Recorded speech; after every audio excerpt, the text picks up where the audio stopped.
Dear student, आज हम लोग देखेंगे चैप्टर 6 क्लास 10 की हिस्ट्री का, जिसमें देखेंगे काम, आराम और जीवन, वर्क लाइफ एंड लीजर। इसमें किस तरह से देखेंगे कि महानगरों शहरों का विकास हुआ, किस तरह से गांव से लोग महानगर वाली सभ्यता में डेवलप्ड हुए।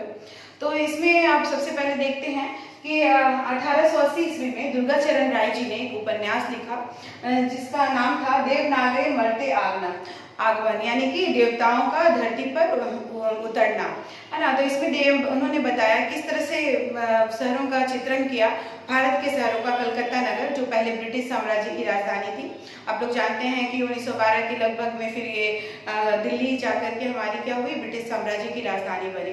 तो इस उपन्यास में दुर्गाचरण जी ने लिखा था कि कलकत्ता को जब ब्रह्मा जी अपने और भी मित्रों के साथ, देवता मित्रों के साथ जब यहाँ पे आए, तो देवता लोग कलकत्ता को देख करके चकित रह गए। और वहाँ पे क्या क्या देखा उन्होंने, रेलगाड़ी देखा, स्टीमर देखा और कारखाने देखे, बड़े बड़े पुल देखे, स्मारक, है ना, बहुत सारी चीजें देखी, बहुत सारी दुकानें देखी।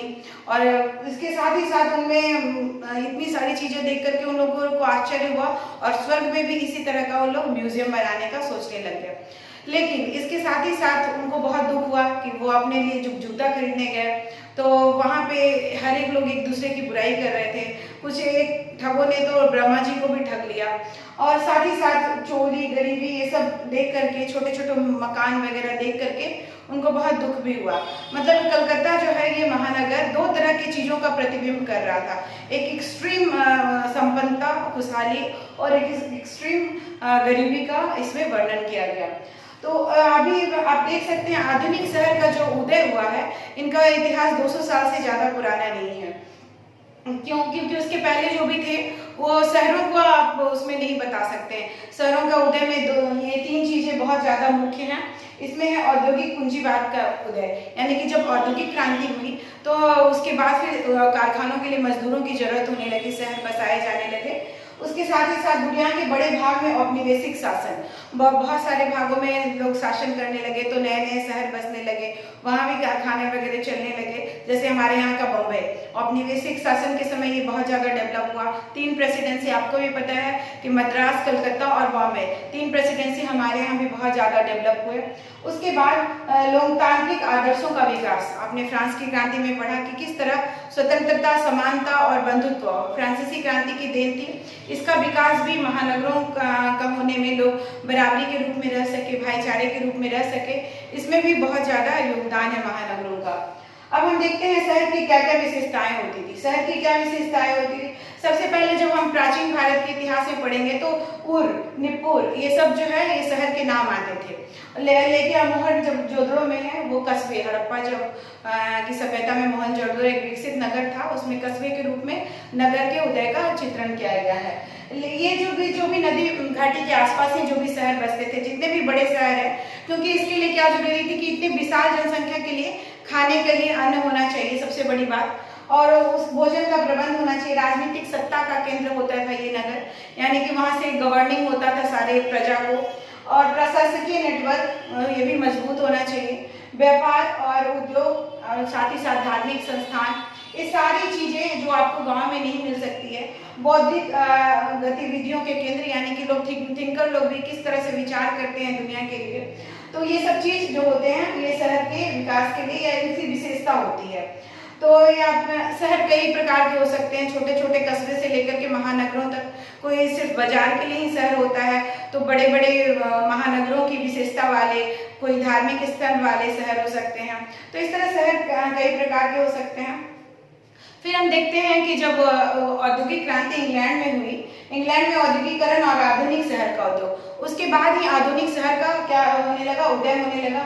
1850 के दशक तक ज्यादातर पश्चिमी शहर जो थे ग्रामीण तरीके के थे, यानी कि उनमें 3/4 जो लोग रहते थे, 3/4 ऑफ जो पीपल हो रहती थी वो ग्रामीण माइग्रेट लोग होते थे, यानी कि गांव से शहर की ओर आकर के सिर्फ रहते थे, कोई शहरी बसावट नहीं थी उसमें। और 1750 ईस्वी तक लंदन एक महाकाय शहर के रूप में डेवलप हो चुका था।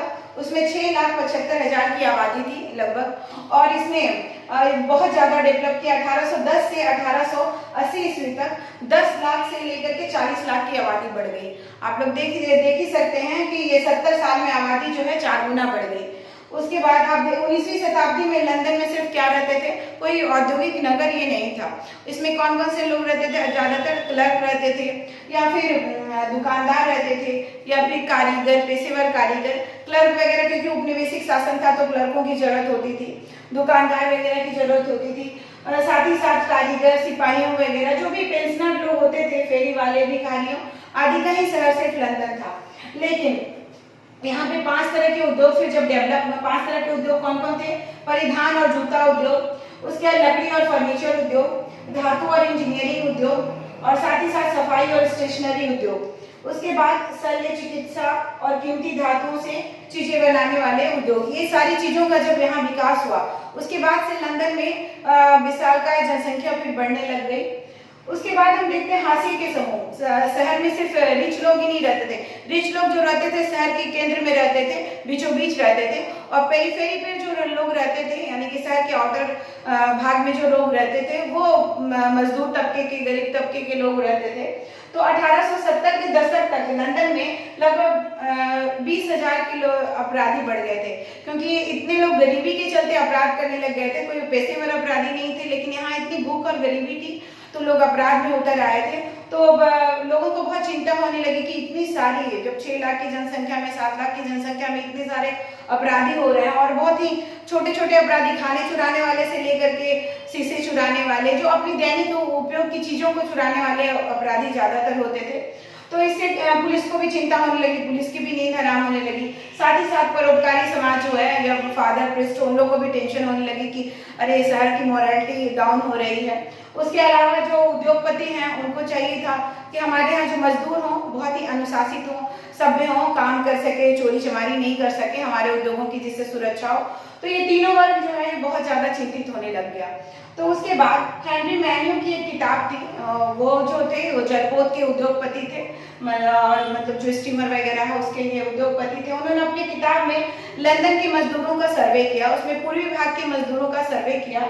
उसमें देखा कि 18वीं उसमें देखा कि जो भी है 18वीं सदी के आखिरी तक तकनीक में बहुत सारे सुधार हुई और नौकरियां बहुतों की जाने लग गई। तो इन्होंने देखा कि बहुत सारे जो बच्चे हैं वो मतलब चोरी चमारी में उतर आए थे, और ये ज्यादा फायदे का धंधा होता था। लोग 10,000 मतलब जितना वो 10 शिलिंग कमा सकते थे एक वीक में, वो चोरी से उससे ज्यादा कमा लेते थे। एक वीक मेहनत के बाद भी जितना पैसा नहीं कमाते थे उतना एक बार की चोरी में वो कमा लेते थे।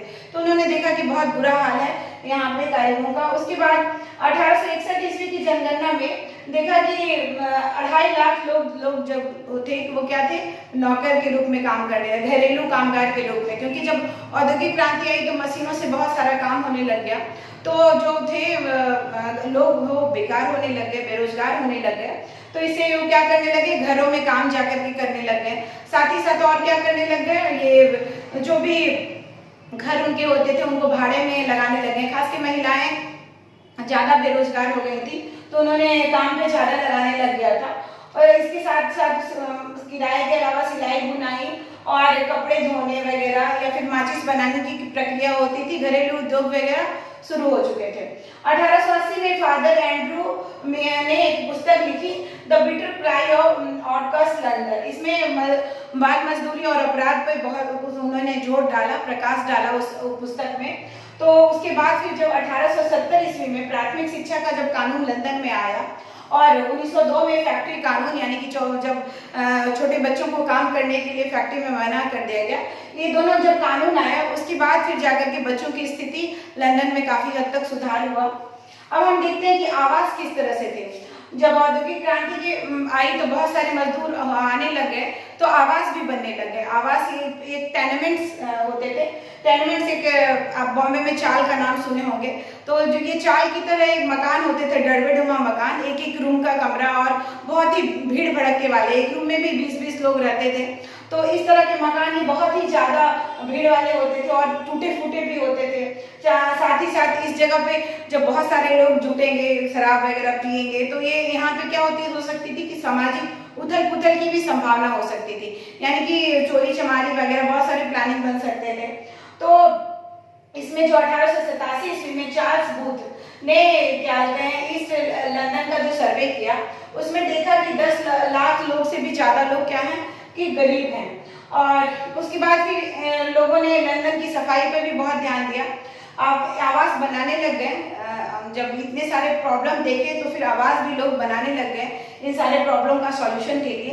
साथ ही साथ सफाई का भी ध्यान, अगर सफाई नहीं करे तो बीमारियां फैलने का डर था, तो इससे सिर्फ बुरा मतलब मजदूर तबके के लोग अफेक्टेड नहीं होते, साथ ही साथ जो अमीर लोग हैं वो भी अफेक्टेड हो सकते थे, क्योंकि वो लोग मजदूर के रूप में काम करने के लिए उनके घरों में जाते थे। तो इसके लिए सफाई की गई। और बर्लिन और न्यूयॉर्क, बर्लिन का है जर्मनी में और न्यूयॉर्क अमेरिका में, इन शहरों की तरह अपार्टमेंट्स और हरित पट्टी का विकास किया गया।